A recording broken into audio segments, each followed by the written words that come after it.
सबसे पहले तो मैं अल्पसंख्यक संरक्षण संघर्ष के तमाम पदाधिकारियों को बहुत मुबारकबाद देता हूं और आप सब जितने आए हैं सबको मुबारकबाद देता हूं कि आपने इस कौम के साथ होने वाली नाइंसाफ़ी को महसूस किया और आप लोग यहाँ चल कर आए। मैं इंशाअल्लाह अल्लाह ताला ज़रूर इसका आपको अजर ज़रूर देगा। मैं दुआ करता हूँ इसका आपको अजर मिले।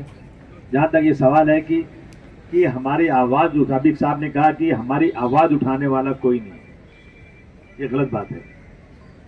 आवाज़ उठाने वाले बहुत देखें, आवाज़ में ताकत कब आएगी? ताकत उस वक्त आएगी जब आप अपना एक लीडर बनाएंगे। मैंने उस दिन भी कहा था, आप आए थे वहां पे, कि अगर आप 25-30 करोड़ की बात करते हैं तो आपका लीडर कौन है? हर आदमी गली का लीडर है। बांट दिया कौम को, कोई किसी के पीछे भाग रहा है, कोई किसी के पीछे भाग रहा है। कहते हैं खुदा ने आज तक उस कौम की हालत नहीं बदली, न हो जिसको खुद ख्याल अपनी हालत को बदलने का। समझा आपने? ताकत उस वक्त आएगी जब सब इकट्ठा होंगे। अलग अलग उंगलियां आया तोड़ना बहुत आसान है, लेकिन मुट्ठी बन जाएगी तो तोड़ नहीं सकते लोग। आप यहाँ बैठे हैं, आप सरकार के खिलाफ आए हैं, जुल्म के खिलाफ आए हैं, कोई नहीं पूछेगा आपको, माफ करिएगा, इसलिए कि आपका ताकत नहीं है। आपने वोट दिया होगा किसी को, कहां है वो लोग जिसको आपने वोट दिया? आए नहीं, वो तो नहीं आए कि नहीं आए? आपकी आवाज सुने नहीं सुने, उनका फर्ज होता है। अगर 10 आदमी भी वहां से आए थे तो उनका फर्ज होता है कि मुख्यमंत्री के पास ले जाकर के बात कराएं, आपकी बात सुनवाएं। है ही नहीं वो लोग, फायदा कोई और लेता है और बाद में हट जाता है बीच से। देखिए ये बातें हम लोग उठा उठा के थक चुके हैं रोजाना। आज सुबह ही मैंने लड़ाई किया हूं, परली में एक बच्चे को मार दिए थे, एक लड़के को मार दिए थे, उसको फेंक दिए थे। अभी आज आए हैं वो मुफ्ती साहब, परली के मेरे साथ थे अभी वो, मैंने कल मिले थे, मैंने अपने होटल में जगह दिया, वो सोए थे रात भर।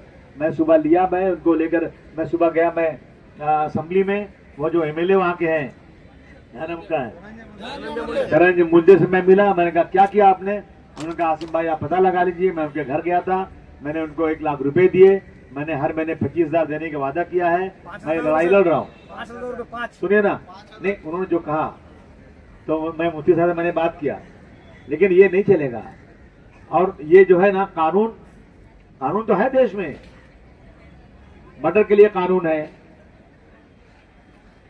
कुछ हाफ मर्डर के लिए कानून है, झगड़े के लिए कानून है, हर चीज के लिए कानून है। कानून लागू नहीं होता आपके साथ। आप अगर नया कानून बना देंगे लागू होगा क्या? कैसे मानेंगे आप कि लागू होगा? कानून लागू ही नहीं होता है। कानून जो बनाया डॉक्टर भीमराव अंबेडकर का, वो कानून बहुत मजबूत है, लेकिन वो कानून मुसलमानों के साथ लागू नहीं होता। अगर एक हिंदू ने हिंदू का मर्डर कर दिया तो कोई आफत नहीं है, कोई चिल्लाहट नहीं है, मर्डर केस है वो चलेगा। अगर एक हिंदू ने मुसलमान का मर्डर कर दिया तो बहुत खुशी है, कोई चिल्लाहट नहीं है।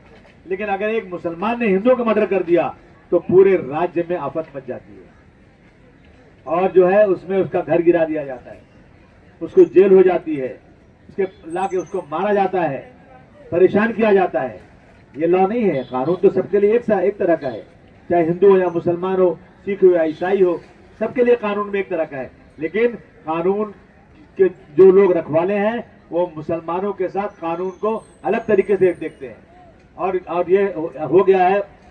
आप किसके पास जाएंगे? मुख्यमंत्री के पास जाएंगे, होम मिनिस्टर के पास जाएंगे, और ये खुद ही करवा रहे हैं तो रुकेंगे कैसे? ये जितना मुसलमानों को तकलीफ देंगे और मीडिया में आएगा उतना ही उनका वोट मजबूत होगा। उन्होंने ये सोच लिया है कि मुसलमान को तकलीफ दो और गैर मुस्लिम हमारे साथ आएगा, हम चुन कर आएंगे। आप मानते हैं कि नहीं मानते इस बात को? ये हालात है देश में, क्या करेंगे आप? हमारी मस्जिदें आज जो है सेफ नहीं है। हम पाकिस्तान जा सकते थे 1947 में, अगर उस वक्त ये तय हो जाता कि भाई इस मुल्क में रहना है तो 2 नंबर का शहरी बन के रहना है। आपको पाकिस्तान मिल गया, आप चाहिए मुसलमान वहां, लेकिन उस वक्त हमें वादा किया गया था, हमें रोका गया था, हमसे मिन्नत तो समाजत की गई थी कि इस मुल्क को छोड़कर मत जाओ, इस मुल्क में तुम्हें पूरा का पूरा इंसाफ मिलेगा। कहां इंसाफ मिल रहा है? खुलेआम कह रहे हैं ये, जबकि सुप्रीम कोर्ट ने कहा, और सबसे ज्यादा महाराष्ट्र में स्पीचेस हो रही हैं। सुप्रीम कोर्ट ने कहा क्या सरकारें नपुंसक हो गई है? कितना खराब अल्फाज इस्तेमाल किया कि क्या सरकारें नपुंसक हो गई हैं और आप किसी को शिकायत करने की जरूरत नहीं है। जहां भी जब भी मीटिंग होती है पुलिस का परमिशन रहता है, पुलिस वहां खड़ी रहती है, पुलिस खुद जाकर सो मोटो ले, बिना किसी आदमी की शिकायत किए हुए पुलिस को खुद सो मोटो लेकर के मुकदमा करना है। किसने कहा? सुप्रीम कोर्ट ने। आज तक हुआ कोई सो मोटो? कोई नहीं हुआ, कुछ नहीं हो रहा है। हमारा बजट 8 लाख करोड़ का है, तकरीबन 8 लाख करोड़। हमारी तादाद माइनॉरिटी की 20% है। 20% में 13-14% मुसलमान है, बाकी क्रिश्चियन हैं, सिख हैं और लोग हैं। लेकिन हमें बजट कितना मिला है?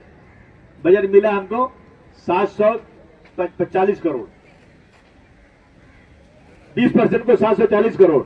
और दूसरे लोग भी हैं 20%, मैं उनका नाम नहीं लेना चाहता हूं, उनकी तादाद 20% है, उनको मिला 22,000 करोड़। 700-800 करोड़ और 22,000 करोड़, कितना फर्क है? तादाद दोनों की बराबर है। और जो 700-800 करोड़ मिला है ना, आधा खर्चा नहीं होगा, वापस हो जाएगा। ये तुम्हारी हालत है, सोचो जरा इस बारे में। लेकिन हम लोग जो है ना, अलग अलग खानों में बटे हुए हैं, एक साथ नहीं है। जब तक एक साथ नहीं होगे, जब तक अपना लीडर, चाहे सियासी लीडर चाहे मजहबी लीडर, नहीं बनाओगे, उस वक्त तक दर दर ऐसे ही हम लोग फिरते रहेंगे, हमें कोई पूछने वाला नहीं है। समझ लीजिए इस बात को आप। मैं कितनी बातें दोहराऊं। अभी मैं गया था लेकर डीजी के पास, डीजी ने फोन किया वहां के जो एसपी हैं, वो एसपी वहां थे नहीं कि ट्रेनिंग पे गए हुए थे, कल ही से आए हैं वो। और कल जो है शाम को 5 बजे का टाइम दिया गया है, परली के मुफ्ती साहब जाएंगे, उनके बाद बात करेंगे उनसे। वहां नशा बहुत बढ़ रहा है, हमारे लड़के मुसलमान भी नशे में जा रहे हैं, और जो मर्डर हुआ नशे में हुआ है। नहीं ठीक है, ये हालत है। आपकी सारी बातें सुना मैंने। और देखिए पूरे एमएलए हैं 288, और सबके पास 2-2, 3-3 लक्षवेदी है सबके पास। अगर एक एक पकड़ लो तो कितनी हो गई? 288। और दिन कितना है? 13-14। कैसे होगी लक्षवेदी? किसकी होगी? कैसे ली जाएगी? लोग क्या समझते हैं कि हमने लिखा दिया, काम हो गया, हो जाएगा। इतना आसान नहीं है। लक्षवेदी पास कौन करता है? स्पीकर पास करते हैं। और ऐसे इश्यूज जो मुसलमानों के फायदे में हो, कभी जल्दी पास नहीं होता, बहुत मुश्किल होती है। हम कितने दिन से कोशिश कर रहे हैं माइनॉरिटी के ऊपर लक्षवेदी, तो उन्होंने कह दिया माइनॉरिटी की लक्षवेदी जो है हम बाद में बुला कर आपसे बात कर लेंगे। अजीत पवार साहब से बात हुई थी, उन्होंने वादा किया फ्लोर के ऊपर, लेकिन नहीं हुआ आज तक लक्षवेदी। उनकी मैडम ने बुलाकर सबकी बातें सुन लिया, कोई जवाब नहीं है। ये हालत है। रोजाना मुस्लिम बच्चे मारे जा रहे हैं और मुसलमान बच्चे मारे जा रहे हैं, कोई फिक्र ही नहीं इन लोगों को। और आप तो टोपी कुर्ता पहन करके, मुसलमानों का ड्रेस पहन के चलना मुश्किल हो गया इस देश के अंदर। बुर्का पहन के चलना मुश्किल हो गया इस देश के अंदर। सोचने की जरूरत है, इसमें सर जोड़ के बैठने की जरूरत है।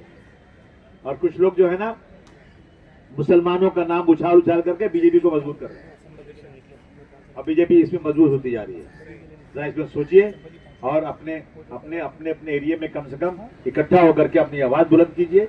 अब आप लोग आए हैं, मुझे अफसोस है कितनी गर्मी में आप यहाँ बैठे हैं। और आप तो धरना तो ऐसा होना चाहिए था कि सरकार तंग आ जाती, आती कहीं भाई हाथ जोड़ते हैं, भाई क्या कहना करो, जल्दी धरना बंद करो। अब हम कह रहे हैं सरकार आए हमसे बात करे, हम धरना बंद करें, यही है ना? नहीं आ रहे हैं। हाँ हाँ, कागज लेंगे, बोले जाओ घर अपने, यही होगा। दोस्तों, मैं हर इश्यू पे पूरी कोशिश करके बात करता हूँ।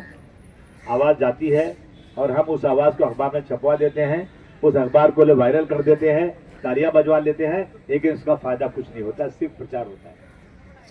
उस वक्त हमारा फायदा होगा जब अगर चाहे भीड़ में हमारी 40,000 की तादाद है, तो 40,000 एक साथ खड़े हो जाए, मैं आपको वादा करता हूं किसी की मां ने दूध नहीं पिलाया तुम्हारी तरफ आंख उठा के देख। लेकिन इकट्ठा होंगे क्या? नहीं होंगे। अभी यहाँ पर आपका नाम क्या है? इलियास इनामदार सब हैं, तो दूसरा कहेगा भैया कि उनके साथ मत जाओ, तो मिल गए किसी से, दूसरे को लाओ। दूसरा आएगा तो कहेंगे ये खराब आदमी है, उसके साथ चले जाओ, बांट देंगे। कहेगा ये देवबंदी है, ये बरेलवी है, ये शिया, ये सुन्नी है, उसके बाद जो है आपकी ताकत ही खत्म कर देंगे। मैं वादा करता हूं आपके सारे इश्यूज को मैं जरूर लूंगा, जरूर बोलूंगा।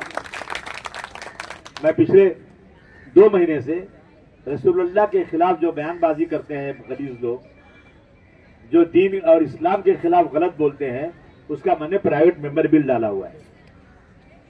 नहीं आ रहा है बिल, आता है फ्राइडे, चर्चा ही नहीं होती, धकेल देते आगे। फ्राइडे के दिन खाली होता है प्राइवेट बिल का। हमारी प्राइवेट मेंबर बिल को अभी तक पास ही नहीं कर रहे। मैंने मुख्यमंत्री के पास जाकर कहा, 10 बार कहा मैंने कि आप एक कानून बना दो कि कोई भी किसी मजहब के खिलाफ गलत अल्फाज इस्तेमाल करे। मैं नहीं कह रहा हूं कि खाली मुसलमानों के खिलाफ, कोई अगर देवी देवता मंदिर या किसी हिंदू लीडर के खिलाफ भी बोले, रसूलुल्लाह के खिलाफ, कुरान के खिलाफ और किसी पैगंबर के खिलाफ, शरीयत के खिलाफ बोले, तो उसको 10 साल की सजा होना चाहिए और जमानत नहीं मिलना चाहिए। मैंने कहा मुख्यमंत्री जी से कि 70% लॉ एंड ऑर्डर सुधर जाएगा, लेकिन वो सुधारना नहीं चाहते हैं, वो तो बिगड़ना चाहते हैं। तो क्या करें फिर? डर लगता है कि अभी त्योहार आ रहा है और हम शरबत लेके खड़े हैं पिलाने के लिए, हम फूल का हार लेके खड़े हैं, भाई साहब प्लीज मेरी मस्जिद के सामने नगारा मत बजाना, रिक्वेस्ट कर रहे हैं। लेकिन ये जानबूझकर वहीं रुकते हैं, वहीं नगारा बजाते हैं और उसके बाद वहां पे जो है रंग फेंक देते हैं। और कोई मुस्लिम बच्चा, कोई शख्स आके कहता है साहब अजान हो रही है, जरा आप जो है यहाँ पे बाजा मत बजाइए, डीजे मत बजाइए, तो मस्जिद में घुस के कुरान शरीफ जला देते हैं। हो रहा है कि नहीं हो रहा है? क्या नहीं मालूम सरकार को? क्या कानून नहीं है? और कोई एक आदमी गैर मजहब के यहाँ घुस के कर दे तो याद रखना पूरा शहर तहस नहस कर दिया जाएगा। उसे गांव का पूरा मैटर मालूम मुझे, मैं बहुत लड़ाई लड़ा उसके बाद। इंजीनियर को मस्जिद में घुस के मार दिया, आज तक 1 रुपया नहीं दिया उसको। अजित पवार ने भी अनाउंसमेंट किया है, अजित पवार ने भी अनाउंसमेंट किया था 10 लाख रुपए कुछ नहीं दिया। पूछिए दिया क्या पैसा उसको? 1 रुपए नहीं। हम लोग बेहाल हो गए और इसकी वजह सिर्फ एक ही है कि हमारा कोई लीडर नहीं, हम किसी को लीडर मानने को तैयार नहीं। सब जोड़ के सोचिए, जब तक हमारी लीडरशिप नहीं होगी हम वोट देंगे, मेरा एक आदमी खड़ा कहेगा इसको वोट दो, सब आंख बंद करके दे दो, फिर देखना तुम्हारी हैसियत बनती है कि नहीं बनती। जब इलेक्शन आता है तो मेरे ही लोग, किसी को 2 लाख, किसी को 5 लाख, किसी को 10 लाख दिया जाता है, तू खड़े हो जा, तू खड़े हो जा, तू खड़े हो जा। होता है कि नहीं होता है? बोलिए। बिल्कुल होता है। नहीं जो लोग आए आप बताओ, होता है कि नहीं होता है? हमारा मुसलमान खड़ा होता है कि नहीं खड़ा होता है? पैसे ले खड़ा होता है, किस लिए? जीतने के लिए नहीं, वोट काटने के लिए, ताकि बीजेपी जीत जाए। और एक बात और आखिर बोलता हूं आपको, मैं बहुत एमपी तोड़े जा रहे हैं, देख रहे हैं आप ना, एमपी तोड़े जा रहे हैं। कौन सा अभियान चल रहा है? टाइगर क्या? टाइगर, अरे ये टाइगर है, सुअर नाम रखो उसका। तोड़े जा रहे हैं। आपने वोट दिया किसी को और वो आदमी जीतने के बाद दूसरे कहां चला गया, तो मेरी हैसियत क्या रही फिर? वोट तो मैंने दिया इस पार्टी को अच्छा समझ के, ये मेरा वोट लेकर दूसरी जगह चला गया, तो ये कानून बनना चाहिए कि अगर मैंने वोट दिया, मेरे वोट को लेकर दूसरी पार्टी में जाता है ना, तो उसकी मेंबरशिप से खत्म होना चाहिए और या रिजाइन करके फिर जाकर लड़ो इलेक्शन। अगर तुमको एकनाथ शिंदे साहब बहुत अच्छे लगते हैं ना, तो रिजाइन करो, जाओ लड़ो इलेक्शन। अगर मर्द की औलाद हो तो सही, बिल्कुल सही। लालची लोग हैं ये लोग लालची लोग हैं, इनको आइडियोलॉजी से कोई मतलब नहीं। 50 करोड़ मिला तो बोले सब जिंदगी सुधर गई, साले को भाग जाओ लेके। अब ऐसा है ना कि वोटर को पैसे देने की जरूरत नहीं है, कोई भी चुन के आ जाएगा, खरीद लेंगे उसको, खत्म बात। और ये खरीद फरोख्त क्यों हो रही मालूम है आपको? ये इसलिए हो रही है कि डिलिमिटेशन बिल फेल हो गया। डिलिमिटेशन क्या है मालूम है आपको? 800 पार्लियामेंट की सीट बनाना है, 800, और यहां 288 जगह 500-600 सीट बनाना है। इतने लोग बनेंगे ना, इनके पास लोग बैठे हैं, इन्होंने अपनी सीटें बना लिया है। 800 एमपी की सीट ऐसी बनाया है जहां बीजेपी के खिलाफ लोगों को जीतने का चांस कम हो जाए और 800 सीटों में सबसे ज्यादा सीटें बीजेपी की चुन के आ जाए। और ये फेल हो गया पिछली बार, एमपी कम हो गए, अब ये फिर से तोड़ रहे हैं। एक को 50 करोड़ देंगे, 100 करोड़ देंगे और आने वाले जो पार्लियामेंट का इजलास होगा उसमें इतने एमपी हो जाएं कि इनकी डिलिमिटेशन पास हो जाए, तो लिख लो मेरी बात, फिर हिंदुस्तान में कभी इलेक्शन नहीं होगा, कभी नहीं होगा इलेक्शन। अगर ये हो गया तो जिस दिन 800 सीट पास हो गई ना, उस दिन हिंदुस्तान समझो कि यहां डेमोक्रेसी खत्म, वन पार्टी वन नेशन, ये चल रहा है देश में। हमें बहुत होशियार रहने की जरूरत है। जिस मुल्क को हमने अपने खून से सींचा, उस मुल्क में हमारे साथ लगातार नाइंसाफी हो रही है, कभी एसआईआर और कभी एनआरसी ला करके हमें निकालने की कोशिश हो रही है। ये सारी चीजें किस लिए हैं कि किसी न किसी तरह से वोटर कम हो जाए और हम चुन के आ जाएं। मैंने आपके सारे इश्यूज को देख लिया है। मैं आपको यकीन दिलाता हूं कि मैं इन इश्यू पे मीटिंग में बात करूंगा, उठाऊंगा, और इंशाअल्लाह मैं जो है इसको जो आपने कहा कि वो लक्ष्य वेधी की कोशिश भी करूंगा, लेकिन कोई जवाब सही मिलेगा नहीं मुझे मालूम है। ये तो हम चार बार